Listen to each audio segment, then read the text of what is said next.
Hola, ¿qué tal? Estamos dispuestos nuevamente a ofrecerle otro programa del Espejo.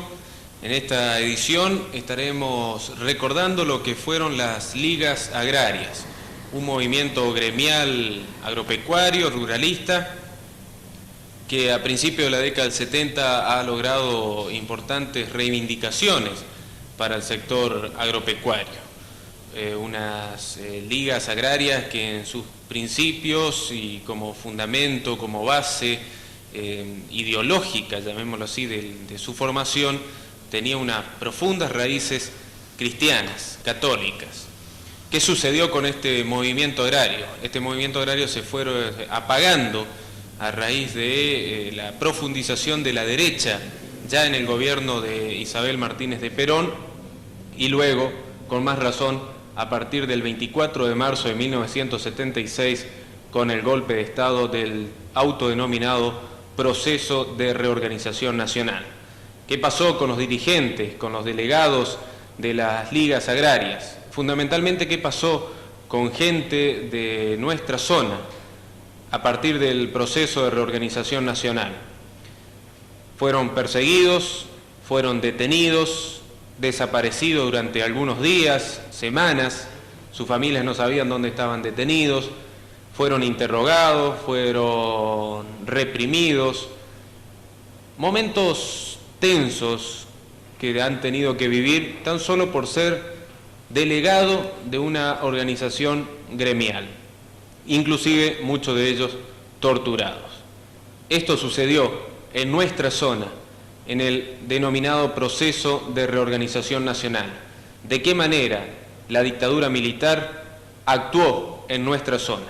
Este es el testimonio, estos son testimonios que vamos a estar compartiendo a lo largo de esta edición del Espejo, que aquí comienza.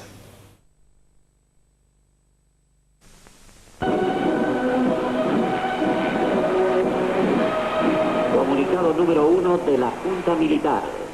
Se comunica a la población que a partir de la fecha el país se encuentra bajo el control operacional de la Junta Militar. Se recomienda a todos los habitantes el estricto acatamiento... 24 de marzo de 1976. La presidenta es llevada en helicóptero hasta el aeroparque y de allí a la residencia El Mesidor en Neuquén, convertida en su prisión. El teniente general Jorge Rafael Videla, el almirante Emilio Eduardo Macera y el brigadier Orlando Ramón Agosti se hacen cargo del gobierno a fin de llevar a cabo el proceso de reorganización nacional. Las ligas agrarias fueron una organización gremial de los campesinos de la zona norte de la provincia de Santa Fe. Te digo la zona norte en este caso porque las ligas agrarias concretamente nacieron en el Chaco, en la zona de Sáenz Peña. Un poco impulsada así por el entonces obispo de Sáenz Peña, don Ítalo Di Stefano, y los dirigentes campesinos que anteriormente a la formación de las ligas agrarias estaban en los grupos rurales, o sea que fue un poco lo anterior a las ligas. Los grupos rurales fueron impulsados también por la iglesia para que los campesinos y principalmente la juventud tenga relación social. Si bien es cierto en ese momento los grupos rurales fueron más bien de diversiones, de entretenimiento, de encuentro, de conocerse los campesinos y entre ellos principalmente, te vuelvo a remarcar, los jóvenes, después ya en el próximo paso, entonces esos mismos dirigentes impulsan el porqué un poco de toda la situación que se estaba viviendo en el campo en ese entonces. Entonces es como desmenuzar, encontrarle el porqué a tantos interrogantes que teníamos en ese entonces. Entonces a partir de ahí, te digo, nacen las ligas agrarias. ¿En qué año más o menos nacen? Mira, acá en la zona norte de Santa Fe, allá por el año 68 más o menos, ¿viste? ¿Cuál era la situación de los campesinos en esa época? Mira, hay que partir, ¿no es cierto? O sea, dar vuelta a la página, digamos, en ese entonces los campesinos prácticamente trabajando a lo tradicional, con bueyes, digamos, no tanto tecnificarse, ¿no es cierto? Entonces, a partir de que el productor comenzó a reclamar lo que realmente le pertenecía, es decir, a partir de hacer los costos de producción y exigir, ¿no es cierto?, un margen razonable de ganancia, la zona un poco se tecnificó. O sea, he sabido acá que la mayoría de la maquinaria de los tractores que hay son prácticamente del año 70. O sea, cuando el productor o la zona norte de la provincia de Santa Fe, te vuelvo a remarcar que esto abarcaba un poco todas las provincias de esta zona del país, pero hablando concretamente del despegue, digamos así, tecnológico de acá, de las zonas, produce allá por el año 70, ¿viste? A partir de que los campesinos empiezan a reclamar lo que legítimamente le corresponde, organizándose en las bases. ¿De qué manera se producían esos reclamos? ¿De qué manera se manifestaban? Mira, estaban organizados en todas las colonias, o sea, acá en la zona norte de Santa Fe concretamente, desde los Laureles hasta la zona de Florencia, Basail, que abarcaba también, si bien es cierto es parte del Chaco, pero abarcaban por su relación geográfica acá en el norte de Santa Fe. En cada zona, en cada paraje donde comúnmente se reunían los productores, 10, 15, 20 productores, tenían, es decir, se desmenuzaba toda la problemática, ¿no es cierto? A partir de allí se hacía una reunión general con 1 o 2 delegados de cada zona y ahí era unir y venir de ideas, ¿no es cierto? Lo que se podía recoger a nivel nacional, a nivel internacional, y lo que los productores, digamos, a través de lo que ellos analizaban, cuáles eran sus propuestas. Eso se canalizaba a través de los entes oficiales, digamos, sean los reclamos o las sugerencias o los análisis de la situación, o si no, a veces había algunas manifestaciones donde el pueblo se expresaba, es decir, los campesinos en este caso, de cuál era su real situación. Eran herramientas que en ese entonces tenían los productores. ¿Había liderazgos dentro de la Liga Agraria? No, porque el liderazgo lo establecía la misma gente, o sea, la misma base. ¿Por qué te digo esto? Porque los dirigentes simplemente cumplían el mandato de sus bases. Así que en ese sentido te digo, no había... Así, si bien es cierto, había coordinadores, había delegados, pero era un papel, si se quiere, de cumplir simplemente el mandato de las bases. Para llegar a una organización de ese nivel se necesitaba formación a ciertos dirigentes o coordinadores. ¿De qué manera se daba esa formación? Mirá, se hacían encuentros, digamos, donde, te vuelvo a reiterar, que es decir, un poco para el crecimiento, para que uno ayudar a analizar la situación a través de todas las informaciones, porque no te olvides que en ese entonces, o igual el productor sigue siendo un poco reacio, digamos, a leer, a informarse, pero en ese entonces se traía toda la información posible, se iba armando el rompecabezas, digamos, y bueno, cada uno salía convencido, pero a partir de lo que uno analizaba, no a partir de lo que algún bochófilo por ahí te tiraba, ¿no es cierto? Que eso no sirve, sino que cada uno convencido realmente de lo que estaba buscando. Nosotros en la provincia de Santa Fe nacimos por el tema de un impuesto que nos quisieron cobrar, que nos cobraron, mejor dicho, del asfalto de la Ruta 11. Ese fue el primero, ¿no es cierto?, que fue el fuerte del nucleamiento de los productores del norte de Santa Fe. Y nos extendíamos, ¿no es cierto?, Campo Norte, Tacuarembó. Ese era el radio más o menos de las ligas de Santa Fe. ¿Realizaron algún tipo de medida de fuerza importante? Sí, muchas ¿De qué manera? De fuerza. Y en concentraciones, ¿no es cierto?, donde se reclamaba, por lo general siempre fue reivindicativo por precios de cosecha, ¿no es cierto? Nosotros hemos tenido, incluso se hizo una grande resistencia, ¿no es cierto?, que vino cuando era el presidente de la República, Lanusse, ¿no es cierto? Siempre se participó, ¿no es cierto?, y se discutió a nivel de ministerios los precios de la cosecha. Entonces se logró conseguir lo que se llamaba el precio mínimo sostén y móvil de la cosecha. Hoy, ¿no es cierto?, estamos librados al azar de lo que diga el imperialismo qué precio tiene una cosecha, ¿no es cierto? Y en ese entonces se discutía, se hacía un costo de producción, que se lo hacía con los ingenieros del INTA o con ingenieros que colaboraban, ¿no es cierto? Y de ahí se le ponía un porcentaje de ganancia y se reclamaba sobre eso.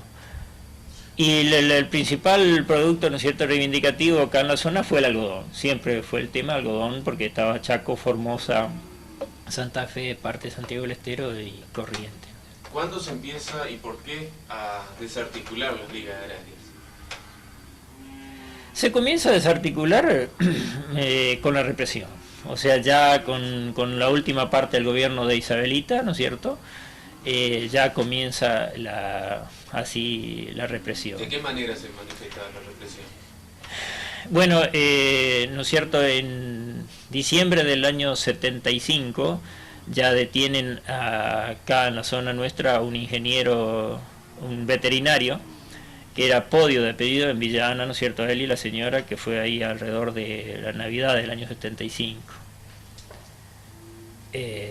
Así comienza, ¿no es cierto?, y por supuesto, ¿no es cierto?, que ya empiezan a negarnos ¿cómo es?, poder hacer los actos en las plazas. Varias veces, ¿no es cierto?, nos reprimieron tirándonos la policía encima, el ejército.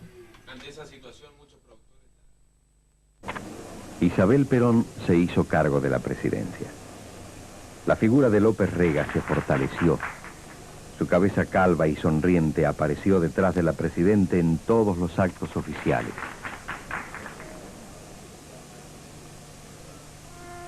Prosiguieron los atentados y los asesinatos. La represión también se endureció. Fue muerto el ministro del Interior de la NUCE, Arturo Monroy. En plena avenida 9 de Julio asesinaron a balazos al diputado peronista de izquierda Rodolfo Ortega Peña. El escritor y político trotskista Silvio Frondizi, hermano del expresidente Arturo Frondizi, fue secuestrado en su propia casa y también asesinado. Los montoneros peronistas desconocieron la autoridad de Isabel y de hecho pasaron a la clandestinidad. También se presentó en escena una organización clandestina de derecha, la AAA, o Alianza Anticomunista Argentina, que se adjudicó varios secuestros y crímenes. Se sospechaba que López Rega era el organizador de la AAA con la colaboración de elementos militares y policiales.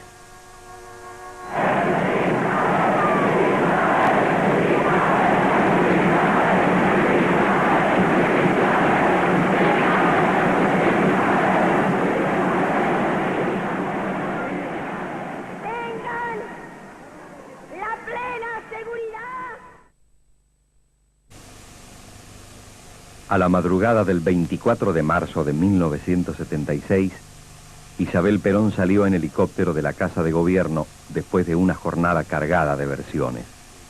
En lugar de ser llevada a la residencia de Olivos, la presidenta fue trasladada en calidad de detenida al Aeroparque Metropolitano. El golpe militar había estallado. Solo faltaban 9 meses para las nuevas elecciones.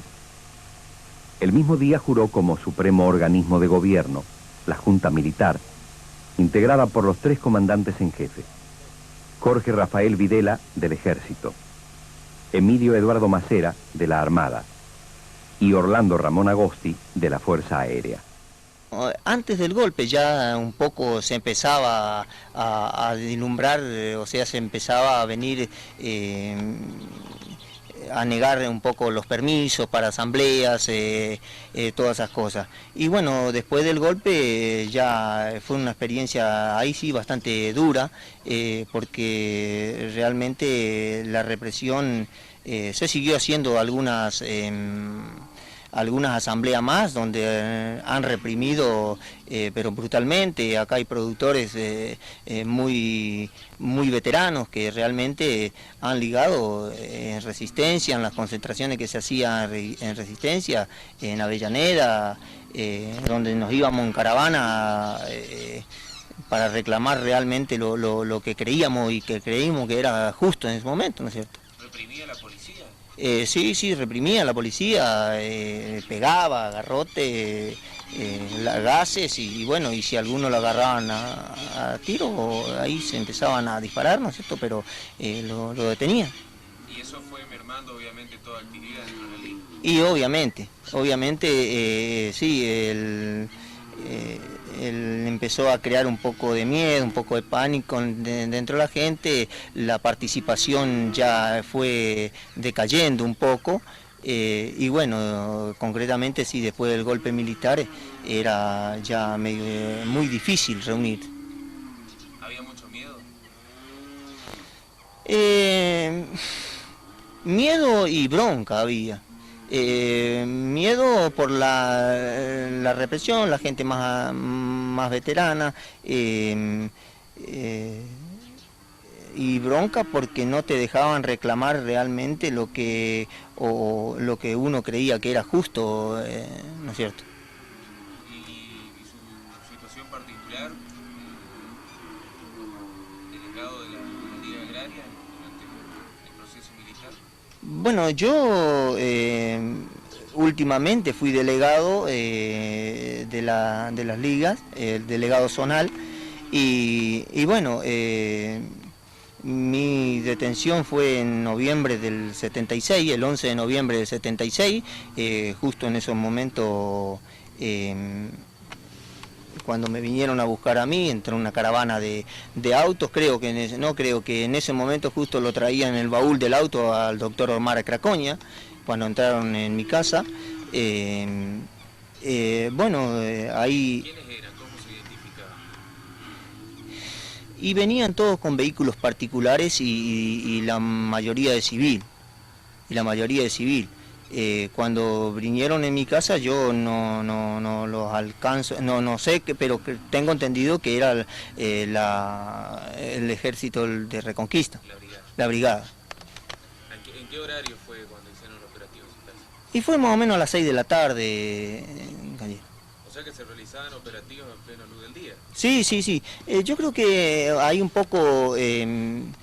acá hoy Cremona había dicho un poco que hubo gente que nos vendió, posiblemente sí, pero yo creo que el objetivo era desarticular totalmente las organizaciones que reclamaban lo que era justo, ¿no es cierto? Entonces no importaba si uno era delegado, precisamente siempre lo perseguían más a los delegados, detenían a los delegados, pero el objetivo era desarticular totalmente las organizaciones que reclamaban y bueno, llegaban a los que un poco éramos en aquel momento los portavoces de las asambleas y bueno, al final creo que lograron el objetivo, ¿no es cierto?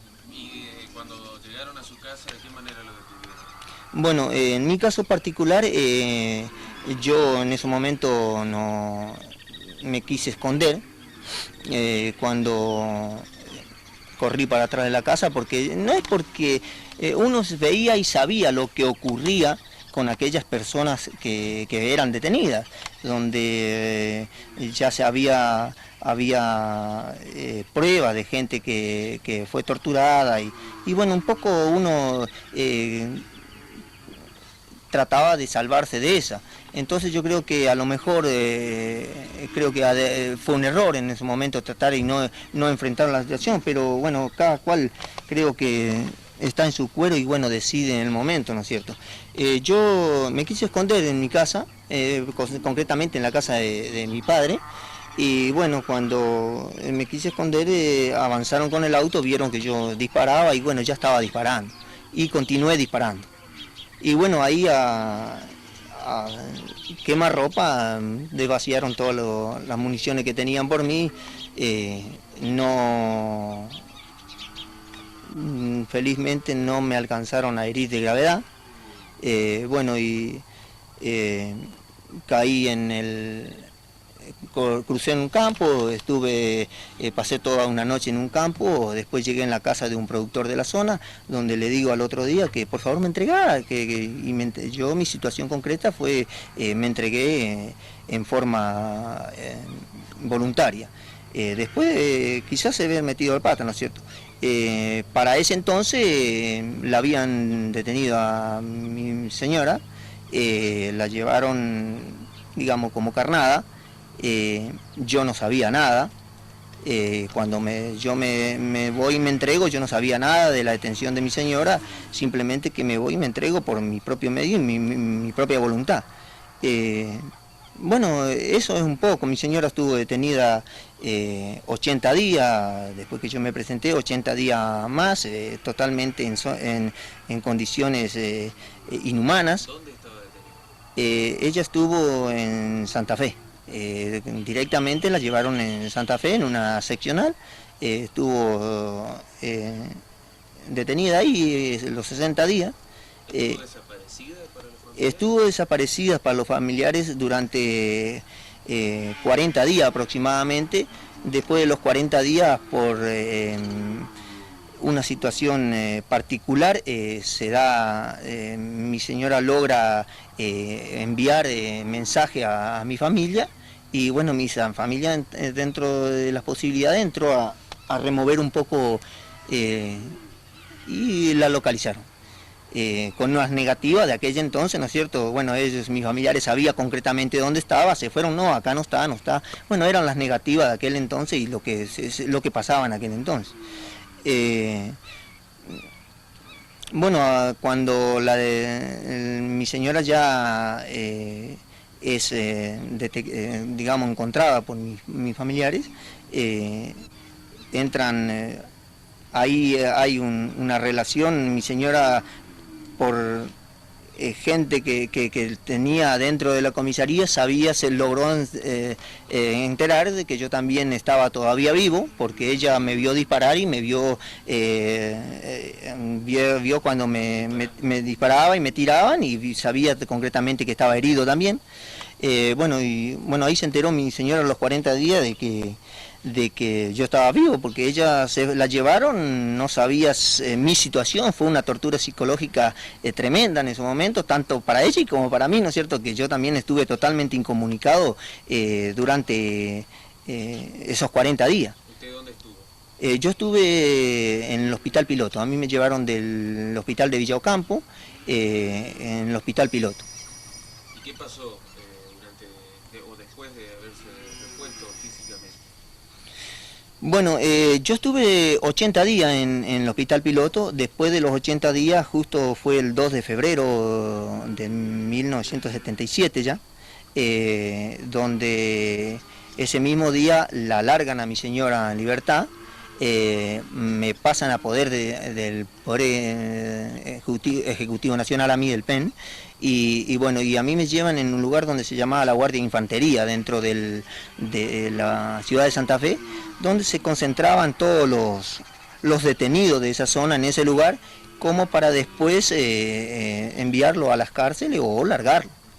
¿Sufrían algún tipo de tortura? Sí, la mayoría. La mayoría de los detenidos eran tremendamente torturados. ¿Tortura física?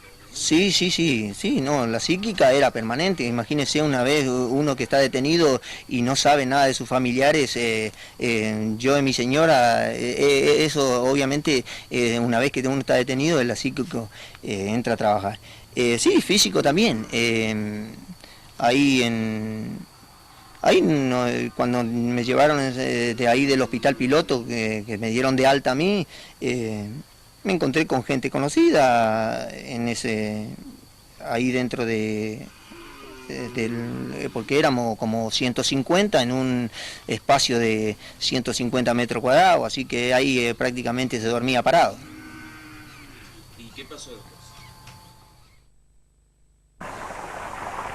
La minoría que se apoderó del gobierno quiso que la Argentina volviera a ser el país anterior a Irigoyen.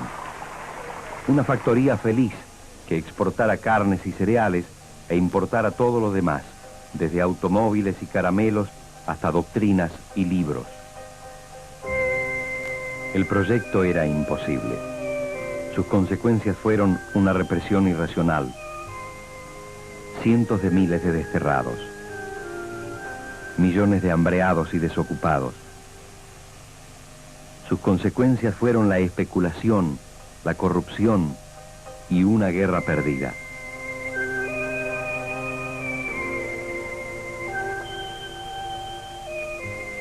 Sus consecuencias fueron la censura, las listas negras y los presupuestos educativos más bajos de la historia argentina.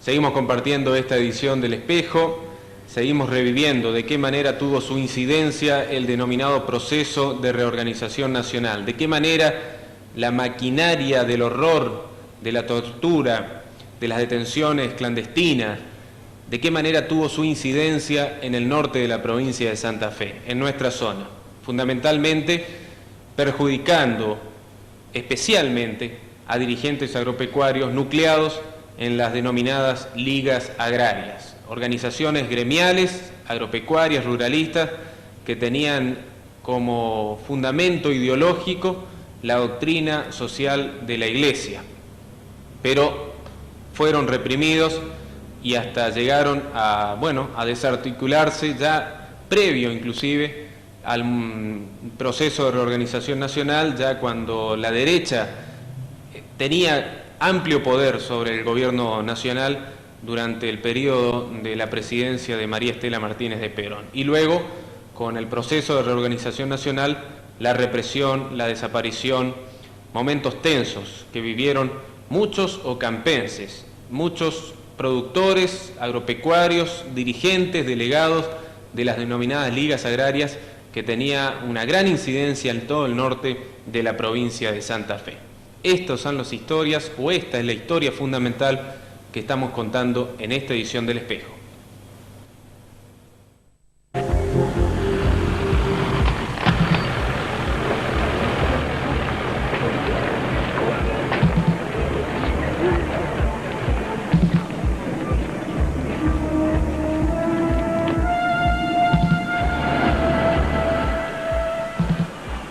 Con el lema "Proteger es querer", soportamos operativos, controles, palpado de armas, exhibición de documentos en aeropuertos, oficinas públicas, rutas, barrios. Es un país ocupado.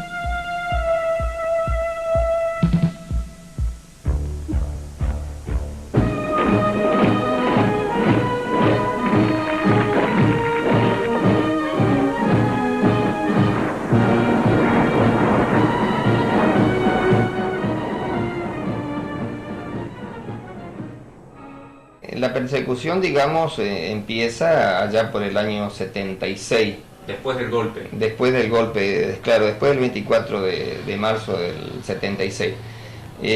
No tan fuerte aquí en nuestra zona, ¿viste? Acá más bien se acentuó en el 78 con algunos y después en el año 80, digamos, donde se alzó un montón de gente, también dirigentes en ese entonces de las ligas agrarias, ¿viste? ¿Y cómo vivieron los dirigentes de la Liga Agraria todo el proceso militar? ¿En qué sentido? Personal, ¿en qué situación estaban? Mira, con una gran tranquilidad, digamos, más allá de los horrores de la represión, digamos, pero con una gran tranquilidad, digamos, porque en ningún momento hemos actuado malamente, ¿viste? Y que esto se entienda bien, ¿viste? El tema es de que, claro, en ese entonces, con un golpe militar, no había ninguna justicia, no había nada, así que no había ninguna garantía. Y eso es lo que la ciudadanía tiene que tener en cuenta, ¿viste? Más allá de un proceso democrático que sea bueno o regular o malo, pero sí tenemos los canales, digamos, para que nos respeten como personas, ¿viste? Obviamente mermó toda actividad a partir del golpe del 76. Sí, sí, yo te vuelvo a reiterar, ya un poco antes ya había mermado la actividad y prácticamente no existían, digamos, ya las ligas entonces para el año 76, ¿viste? O sea, ya se fueron desinflando, ¿viste? Un poco hay que recordar un poco también la historia, todo lo que pasó, digamos, en la época del 73 para adelante, ¿no es cierto?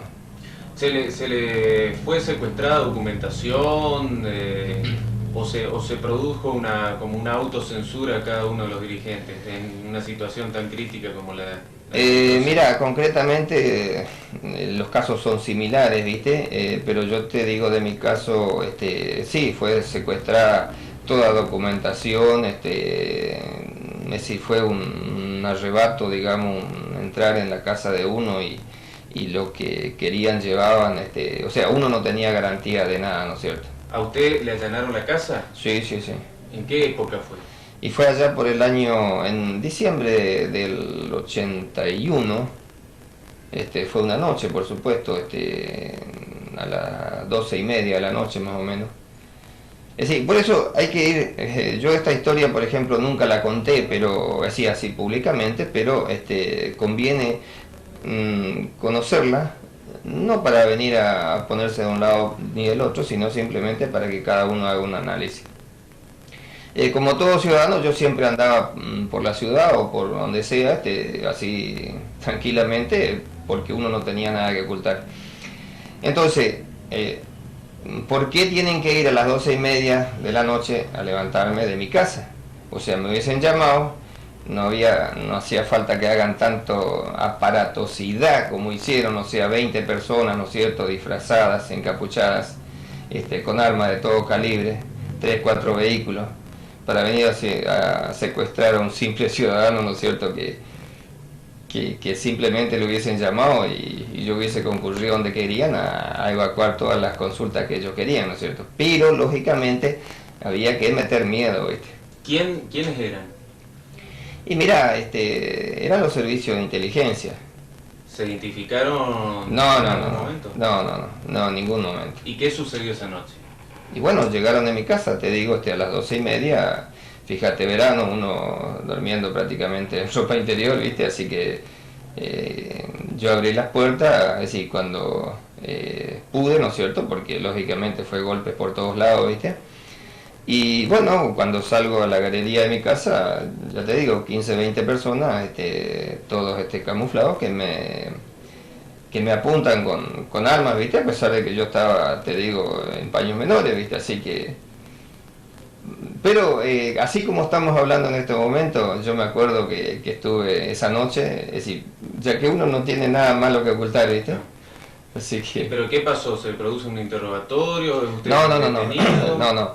En ese momento registran, por supuesto, están 1 hora y algo en mi casa, registran toda la casa y a mí me esposan a la espalda, me encapuchan y me meten en un auto y me llevan en una zona que, bueno, hoy te puedo decir que fue acá cerca de Vera, donde tiene el asentamiento la Guardia Rural Los Pumas. Me llevaron ahí en esa zona, ¿viste? Por supuesto, todo ese tiempo encapuchado, vendado, esposado. Ahí nos tuvieron 1 semana y algo a nosotros. Y te estoy hablando... ¿Quién más? Bueno, fueron 7, 8 también productores de acá de la zona. Una condición, digamos. Claro, sí. Lógicamente nosotros no nos podíamos ni comunicar ni vernos porque estábamos todos encapuchados. Lógicamente dormir sentado, yo estaba, recuerdo, esposado en una cama, ¿viste? Así que ahí era... después, lógicamente, a la noche venían los interrogatorios, entre comillas. Te ponían algunos, por ejemplo, en una cama, en un elástico de cama, y ahí uno escuchaba, lógicamente, todos los gritos, ¿viste? Porque le daban con la picana eléctrica. Y después te hacían firmar una declaración con los ojos vendados. Yo recuerdo que, inocente yo también, ¿no?, quise preguntar o quise leer la declaración y lógicamente ni me sacaron la venda, así que me hicieron firmar así nomás. Entonces, fíjese la justicia que había, ¿no es cierto?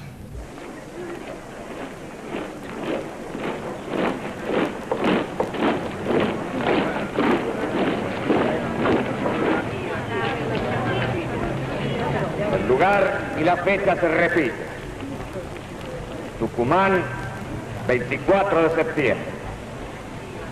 Como si la voluntad de Dios quisiera demostrar sobre estas tierras de cuánto es capaz el ejército argentino cuando lucha por la libertad, la paz y la justicia para su pueblo.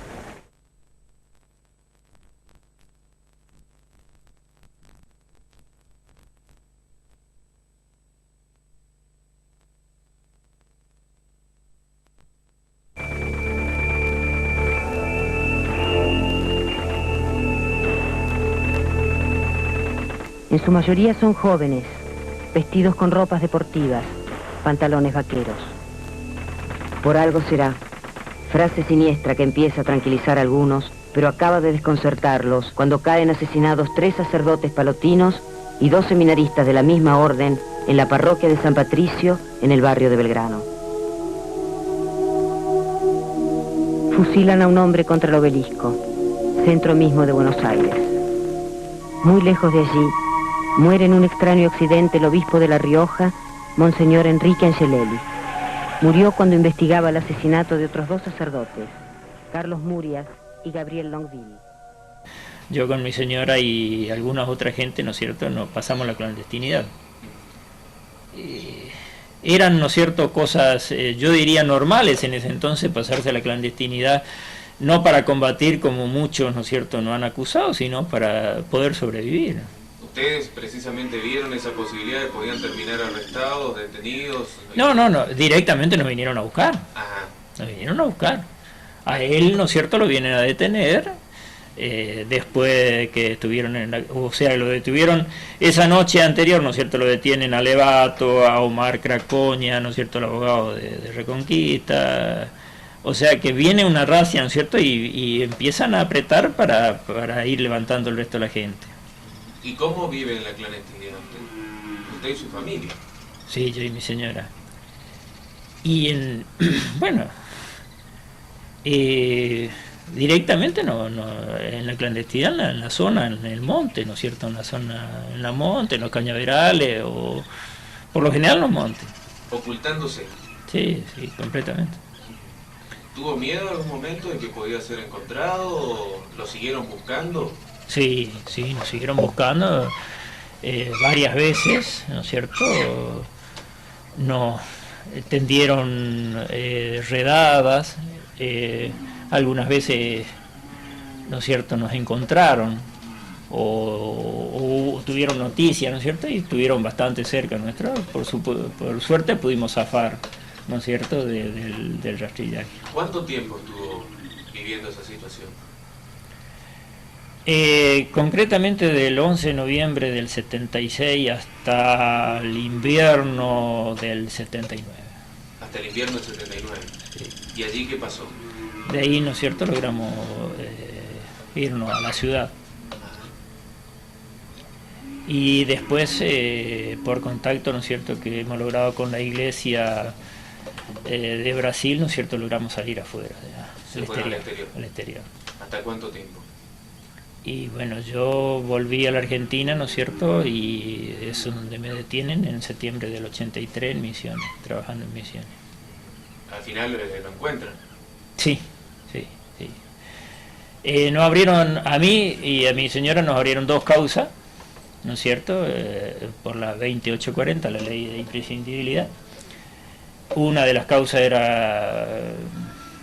se titulaba así, Jorge de la Rosa y otros, ¿no es cierto?, donde que son detenidos todos los dirigentes del norte de la provincia de Santa Fe. Acá estuvo Oreste Pividori, Reinaldo Bosch, después estuvo Hugo Ságer y otra gente de Avellaneda, de todas esas zonas. ¿Usted es detenido hasta la democracia? Yo estuve detenido hasta julio del año 84. ¿Ya entrada a la democracia? Sí, tuve 3 meses con la dictadura y 7 meses con el gobierno democrático. Y los jueces que actuaban, ¿no es cierto?, son los que hoy actualmente están en Santa Fe, era Tripichio y Brusa, que en ese entonces eran secretarios. O sea que siguieron estando, a pesar de haber sido jueces de la dictadura militar, que condenaron a gente, ¿no es cierto?, y siguieron estando, o sea, no fueron removidos. Por eso precisamente hoy la justicia, ¿no es cierto?, tiene poca credibilidad. Y tampoco así fueron juzgados todos los que han cometido delitos en todo este proceso de la dictadura militar, porque se han juzgado a los cabecillas, y todos los que han, ¿no es cierto?, torturado o secuestrado o matado personas no han sido juzgados.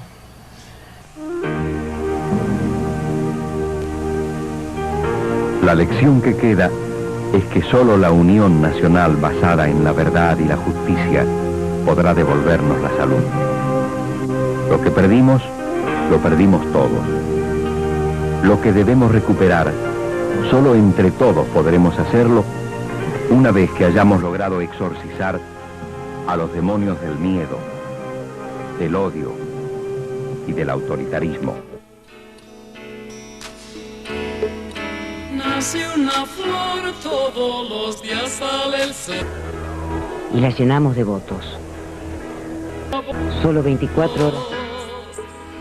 Como de pan gustosa de cantar en los aleros de la mente con las chicharras. Pero a la vez existe un transformador que te consume lo mejor que tenés.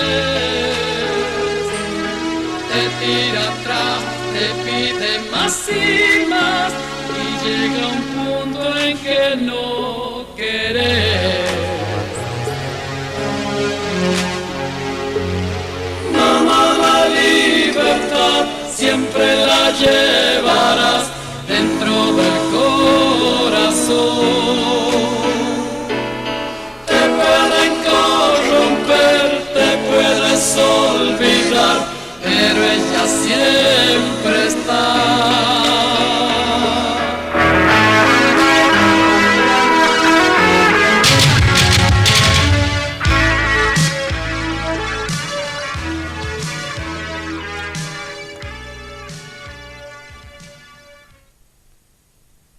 Llegamos al final de nuestro programa, un programa para activar la memoria, porque queremos recordar lo que sucedió para que no se vuelva a repetir, para que nunca más organizaciones populares de bases sean reprimidas de la manera en que fueron reprimidas las ligas agrarias a partir de la profundización de la derecha en el gobierno nacional y especialmente a partir del 24 de marzo de 1976. Nunca más. Esto también forma parte de esas historias de horror que vivió el país durante la nefasta dictadura militar.